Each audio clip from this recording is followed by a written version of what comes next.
Hola, gracias que se quedaron.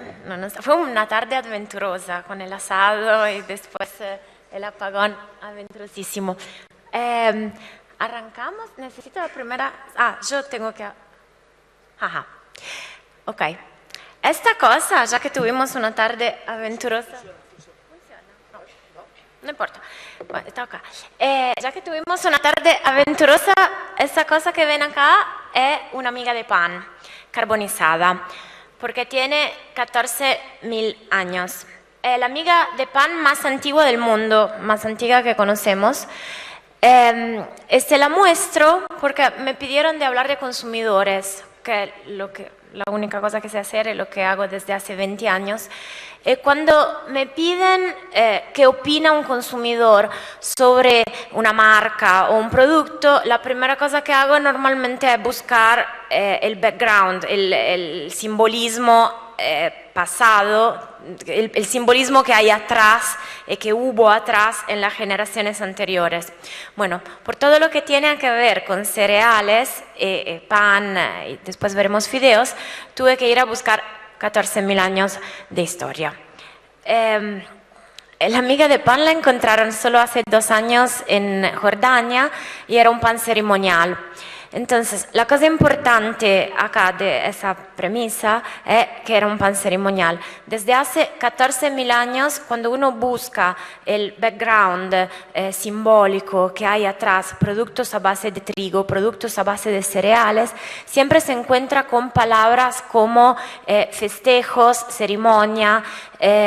Son siempre productos extremadamente positivos con un contenido simbólico entre mágico y místico, que va mucho más allá del valor nutricional. No vamos a recorrer 14.000 años década a década, pero sé que hay acá el señor embajador de Egipto.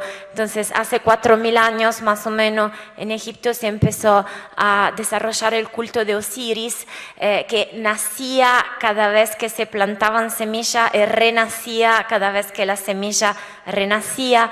En el Mediterráneo el trigo tenía su propia diosa, que era Demetra o Ceres, según lo que sea, y era tan poderoso este trigo que cuando se moría alguien en la casa se tiraban semillas de trigo para purificar el aire o la casa. Entonces, de vuelta, seguimos viendo que trigo es puro, mágico, positivo. En Ladakh, en el norte de Ladakh, esa foto no es mía porque no pude tomar una mía, pero estuve ahí en los ritos secretos del budismo del norte de India. Todavía se usan las semillas de trigo para purificar el medio ambiente, a pesar que no tiene nada que ver. Entonces, esa idea del trigo positivo, mágico, que tiene todas las cosas beneficiosas y vitales que el hombre pueda asociar o imaginar, atraviesa las culturas. En Cerdeña todavía hay el pane pintado. Cerdeña es una isla cerca de Italia. El pane pintado se dona, un rito medieval, una tradición medieval que hace donar el pan en las ocasiones festivas. De vuelta, una idea, asociaciones celebrativas con el pan. En Japón todavía al final de año se toman esos espaguetes, esa soba larguísima para buena suerte. Todo eso resumido es el background. Entonces encontramos un trigo que tiene un background extremadamente positivo, noble, mágico, de sanación en muchos casos.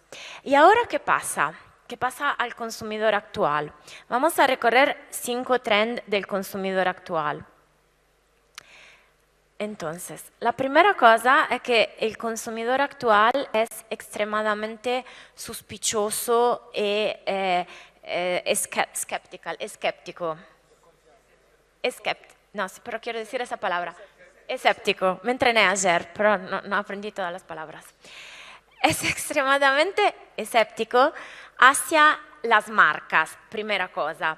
Una marca en marketing, en neuromarketing, una marca sirve en la cabeza humana como shortcut, como atajo cognitivo, porque contiene supuestamente un consumidor viendo una marca ya sabe que todo lo que contiene ese pack es algo que el consumidor le tenía confianza. Entonces, la confianza en la marca implicaba, a mí no me importa quién produció, a mí no me importa cómo se procesó, yo te creo a vos marca. Esa cosa ya se fue. En el mundo del consumo masivo, lo sabemos, es un tema de marketing que se instaló hace 20 años más o menos y es una gran amenaza, es un problema. Pero para los productores que hasta que las marcas cumplían su rol de shortcut cognitivo, los productores de materia primera, los proveedores de materia primera eran fantasmas, eran invisibles y eran commodity. El hecho que el consumidor no le cree más a la marca como entregador de una solución llave en mano implica una oportunidad en el fondo para los proveedores. No se está aprovechando todavía en el mercado de esta oportunidad. Las industrias creo que haremos todo lo posible para atrasar la aparición de en un pack de más detalles sobre el proveedor, porque claramente te ata a este proveedor. Pero el consumidor lo quiere y los proveedores tendrían interés en crear su propia marca y hacerla aparecer más en los productos. Estamos en una situación intermedia. Yo creo que en 15 años los productos de consumo van a ser algo tipo las computadoras de ahora. Ven que en las computadoras de ahora uno se compra la computadora y después tiene stickers que sí, pero la marca de la computadora es eso, pero el procesor es eso, la scheda gráfica es esa, etc.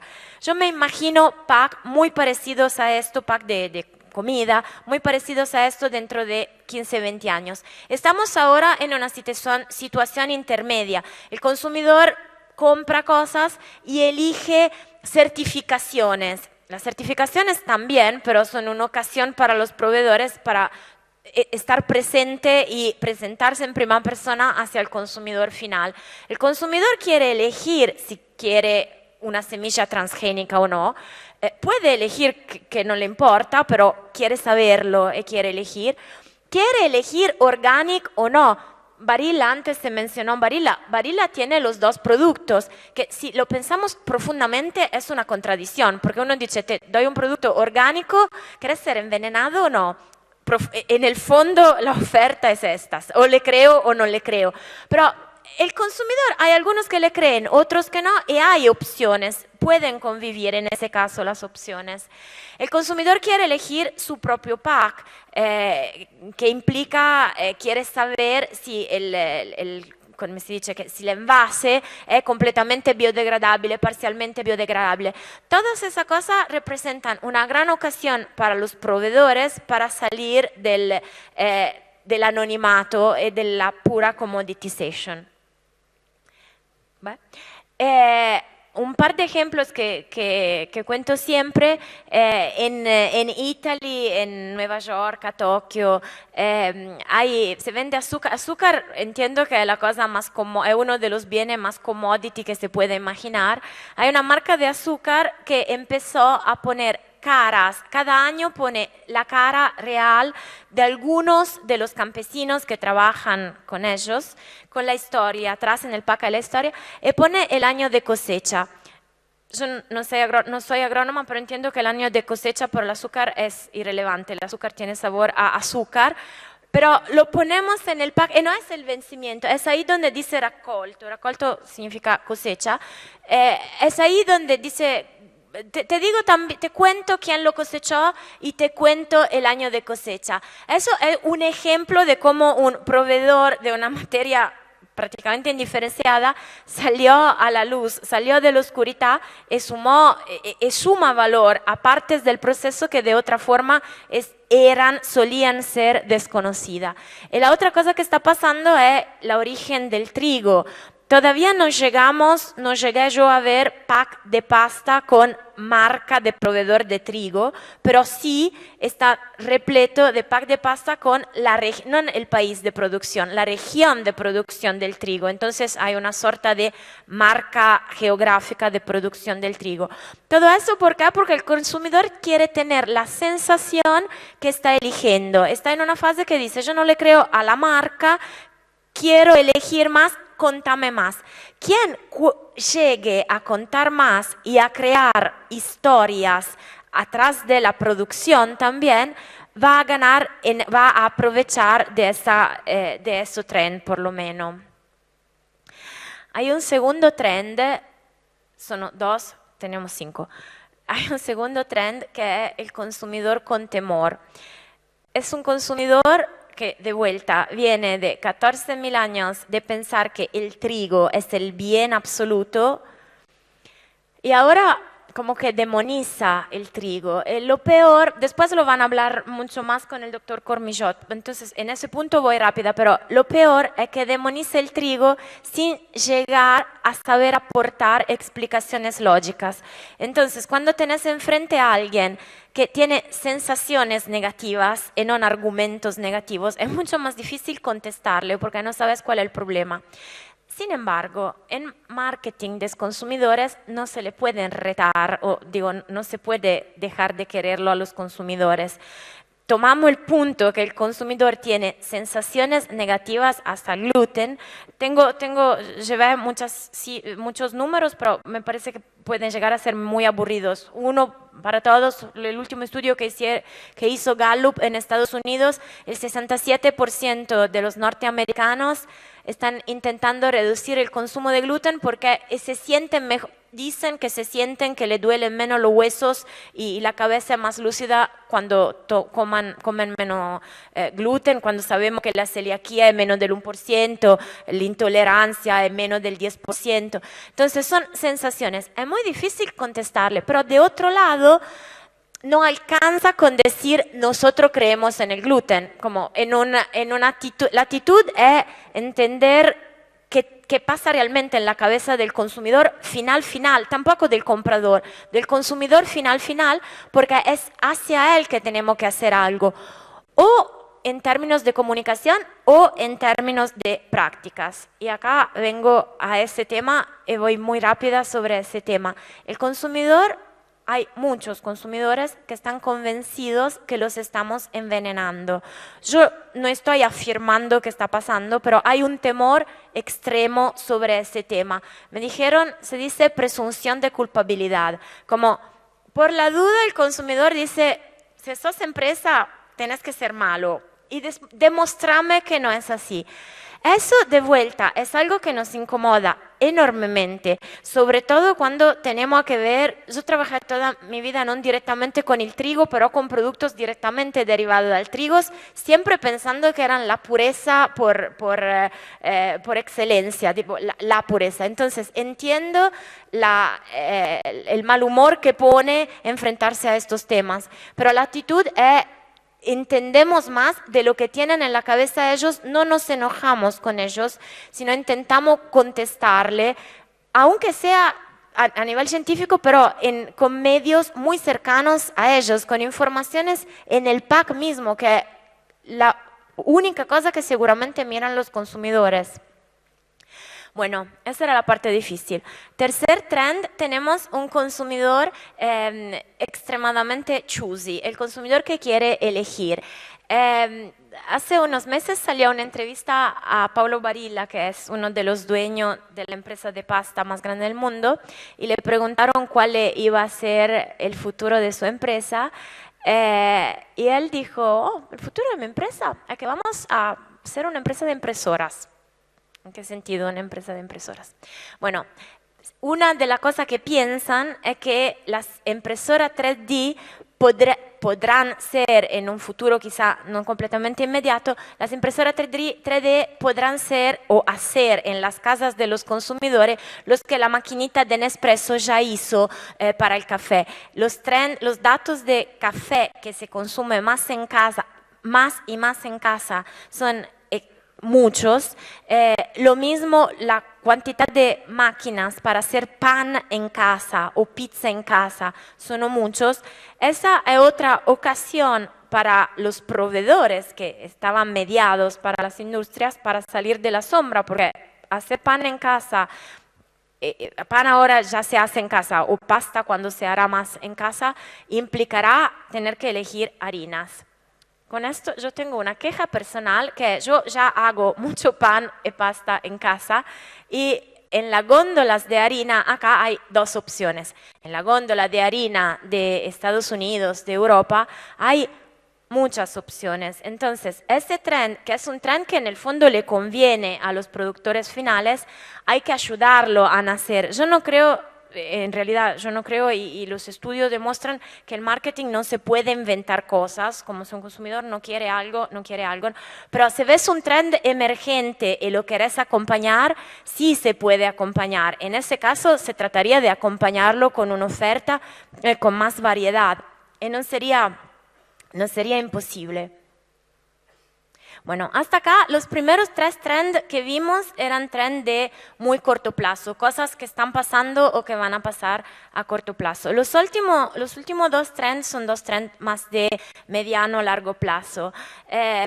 La primera cosa, el primero de los dos, la actitud que tienen los consumidores del mundo hacia la carne. Tuvimos una discusión antes en el pasillo sobre este tema, pero de vuelta no estoy afirmando que la carne es dañina para el ambiente, estoy afirmando que algunos consumidores, la mayoría de los consumidores de países como Estados Unidos, Canadá, Inglaterra, Gran Bretaña, Inglaterra, están reduciendo el consumo de carne roja porque piensan, y de vuelta no afirmo el hecho, sino afirmo el pensamiento, piensan que es poco eficiente a nivel energético, es poco sustentable a nivel de medio ambiente y es algo cruel el proceso.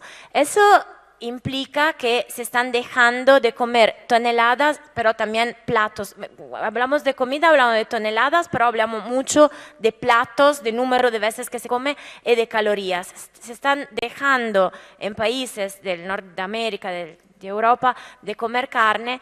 Y esto podría implicar un consumo en baja de la carne. Pero al mismo tiempo tenemos países como Brasil o China que tienen grandes masas de personas que salen de la pobreza y la primera cosa que hacen cuando pueden permitirse de hacerlo, cuando salen de la pobreza, es querer más carne. Es una cosa que pasó en casi todos los países y se superó con las generaciones.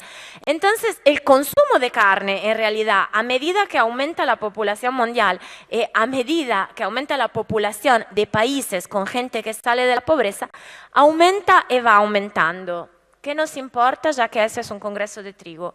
Nos importa porque al final de mayo, es decir, hace 2 semanas, cotizó a la bolsa de Nueva York Beyond Meat. Hay muchas empresas, pero 2 empresas grandes de vegetales, de plantas, que están estudiando cómo hacer carne desde las plantas. Entonces, le hablo de este trend porque es algo que va a pasar. El consumo de carne va a aumentar. A un momento los consumidores en número enorme se van a dar cuenta o van a pensar que hay algo que no los termina de convencer. No todos los consumidores, es una ocasión, ya que estamos hablando con productores de cereales y de productos agrícolas, es una ocasión para pensar a largo plazo, porque hace falta mucha recerca, no está terminada, hay productos que no terminan de convencer, pero la bolsa, cuando cotizó Beyond Food hace 2 semanas, casi en 3 días casi dobló el valor del share. El mercado le cree mucho a estas cosas. Hay una gran oportunidad para agarrar, no quizá en el inmediato, pero es una oportunidad de mediano término.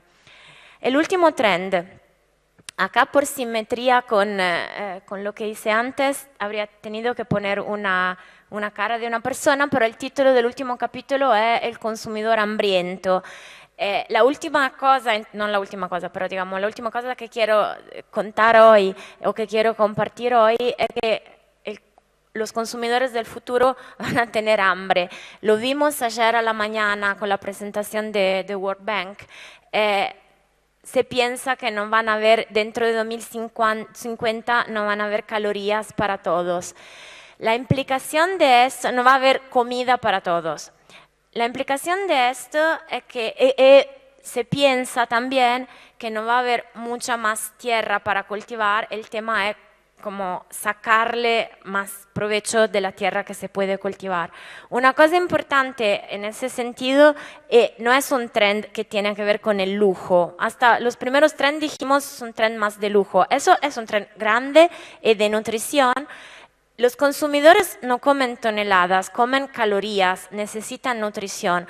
Eso implica proveerle comidas, con lo que tengamos comidas, trigos, cereales con más poder nutricional y siempre más accesibles y con siempre más poder nutricional. Eso creo que va a ser el desafío grande del lado consumidores también.